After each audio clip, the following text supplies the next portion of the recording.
All right, let's tackle one of the trickiest parts of English, something that probably drives you a little bit crazy. Is it to do something or doing something? Today, we are going to finally crack this code, and I promise it's way, way simpler than you think.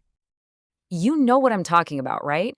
Those endless lists your teacher gave you, verbs that take to, verbs that take ing. It just feels so random, and honestly, who has time to memorize all of that? Well, what if I told you you could just throw those lists away? That's the secret right there. This isn't about memory. It's about understanding the feeling behind the verb. Once you get the feeling, you don't have to guess anymore. You just know. And here's the best part. It all comes down to just two core feelings. That's it, just two. So let's break them down. Okay, this slide right here, this is the whole enchilada. On one side, you've got to V. Think of this as a future goal. See that arrow hitting a target? It's all about something that hasn't happened yet. Now, on the other side, we have Ving. Think of this as the activity itself, like a snapshot, an experience, or a process. So every time you're stuck, just ask yourself, are we talking about a future goal, or are we talking about the activity itself? So let's kick things off with team 2V. Every verb on this team is looking forward. They're all about plans and decisions and hopes that point to the future. First up, the verb plan. I mean, it's right there in the name, isn't it?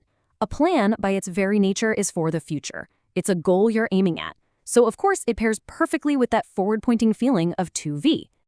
And you can see it perfectly in these examples. To move, to start. Those are the future actions, right? They're the targets that the plan is aiming for. It's the exact same logic with the verb decide.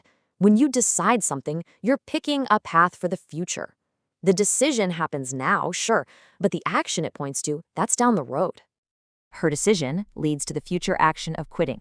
Our decision points toward the future action of staying home. You see the pattern? It's always pointing forward. And that's exactly why saying she decided quitting just sounds a little off. Quitting feels like the activity itself, but the verb decide needs a future goal to point to. It needs that forward arrow, to quit. And of course, we have want. Wanting something is pretty much the definition of a future-focused feeling. You desire something you don't have yet. It's a goal you're trying to reach.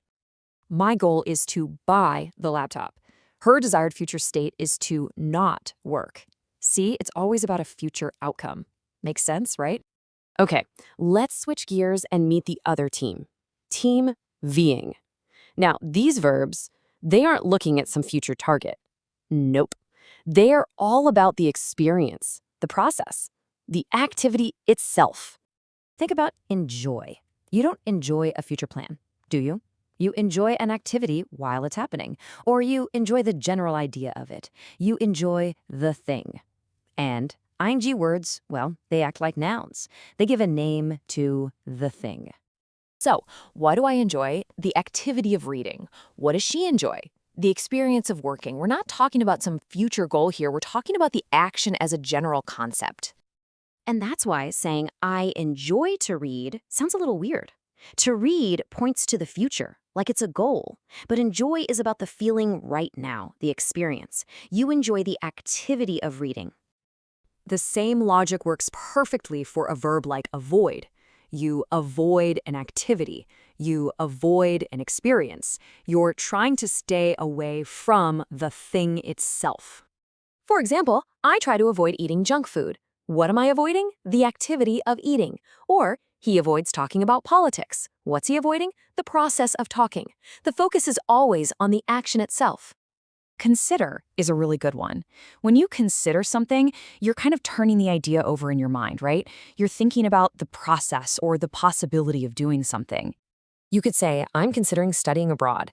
Or, have you considered calling HR? In both cases, you're not pointing to a final set-in-stone goal. You're just exploring the idea of the activity in your head. So we've met the two teams, we get the two different feelings. Now let's put this all together into one super simple tool you can use anytime you're stuck. And here it is. This is basically your new cheat sheet. If the main verb feels like a future goal, like want, plan, decide, promise, you're going to use 2V. But if the verb is about how you feel about the activity itself, like enjoy, avoid, consider, practice, then you're going to use VING. That's it. Go ahead and screenshot this, but more importantly, start to think about that feeling. So, from now on, you're not just memorizing, you're actually understanding the logic. The next time you're not sure, just stop and ask yourself that simple question. Does this verb feel like an arrow pointing to a future goal, or does it feel like a picture of the activity itself? You now have the tool to figure it out every single time.